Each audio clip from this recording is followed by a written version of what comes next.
ইরানের হাতে এখন 11টি পারমাণবিক বোমা তৈরির রসদ রয়েছে। জি, ঠিকই শুনেছেন। মধ্যপ্রাচ্যের চলমান যুদ্ধ কি তবে এক ভয়াবহ পারমাণবিক পরিণতির দিকে যাচ্ছে? বিশ্লেষকরা তাই বলছেন।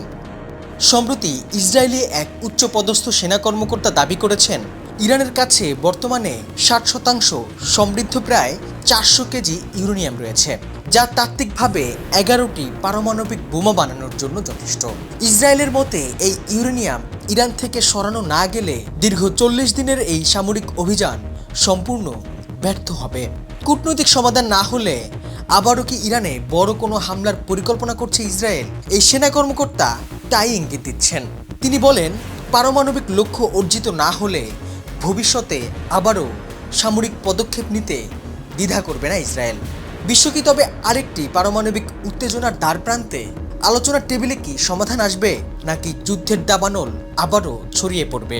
কমেন্টে জানান আপনার মন্তব্য।